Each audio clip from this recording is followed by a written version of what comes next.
राहुल गांधी ने कहा कि नरेंद्र मोदी जो है वो एक्चुअली सरेंडर मोदी, तो आपको लगता है कि इस तरह की कोई बात है, वाकई में ये सरेंडर करने लगेंगे? आज की सिचुएशन ये है कि जितना हिस्सा इंडिया का है वो टोटल इंडिया के कंट्रोल में, नंबर वन। 1 इंच भी चाइनीज के कब्जे में नहीं है। हाँ, चाइनीज के कब्जे में इंडिया के वो इलाके हैं जो राहुल गांधी के ग्रेट ग्रैंडफादर नेहरू ने दिए थे 62 की वॉर में जो हारे थे। तो surrender Singh is Congress, surrender Singh is Nehru and the clan, इसमें कोई दो राय नहीं। इन्होंने हमेशा सरेंडर किया है।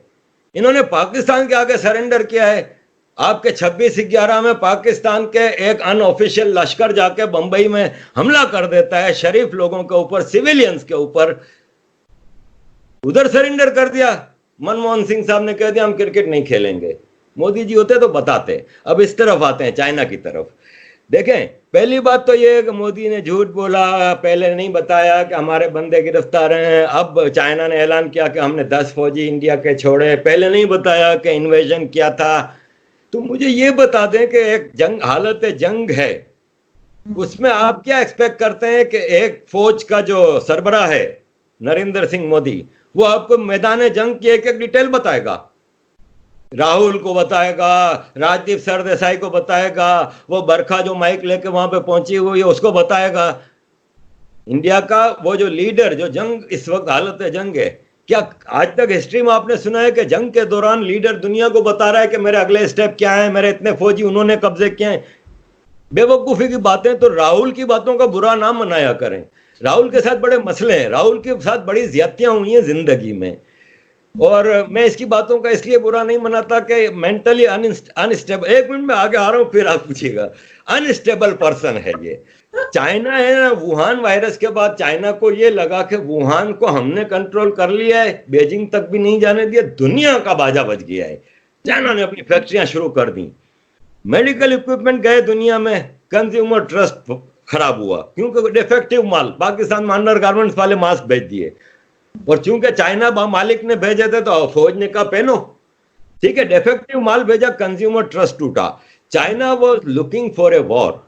चाइना, आपको याद होगा एक कंट्री होता था दुनिया में यूएसएसआर, वो यूएसएसआर में मेजर कंपोनेंट वाज रशिया, लेकिन इन्होंने ताजिकिस्तान, उज्बेकिस्तान, कितनी जगहों पे कब्जा किया हुआ था, वो आर्टिफिशियल अलायंस टूटा।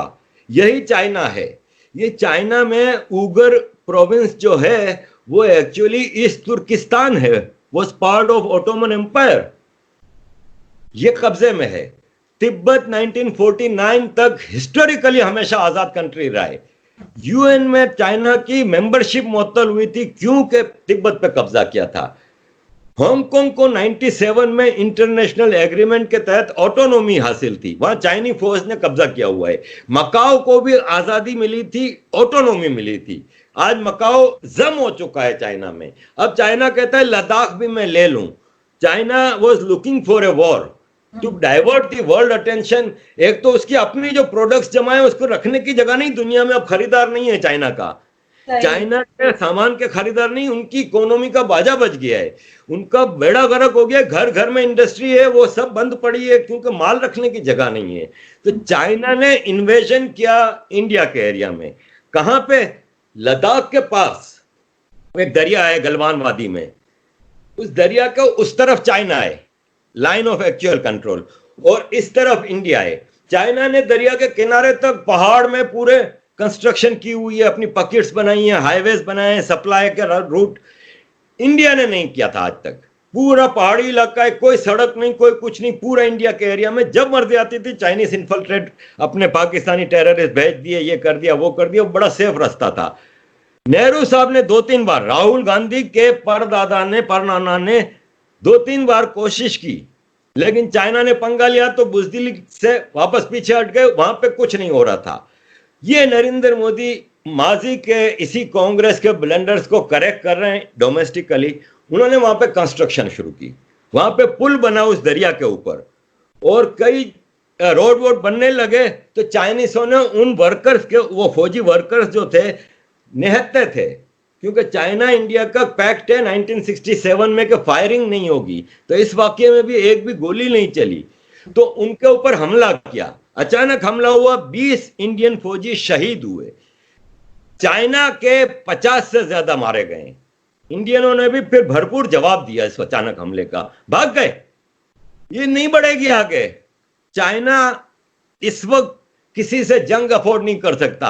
हाँ, एक मोहल्ले की जो भाई नहीं होती, जो मासी होती है, जो सबके घर में जाके लड़ाती है, सब कुछ करती है, एक हर मोहल्ले में एक पुरानी बूढ़ी होती है, वो पाकिस्तान है। वो कोशिश कर रहा है कि इंडिया से हम तो लड़ नहीं सकते, हमारी तो इतनी औकात नहीं है कि हम इंडिया से कुछ करें। जब भी लड़े हैं तो कभी सियाचिन दे दिया, कभी कारगिल दे दिया, कभी ईस्ट पाकिस्तान दे दिया, तो चाइना को उकसा रहे हैं हम। लेकिन होना वाना कुछ नहीं है, चाइना नहीं लड़ सकता इस वक्त, चाइना जंग अफोर्ड नहीं कर सकता।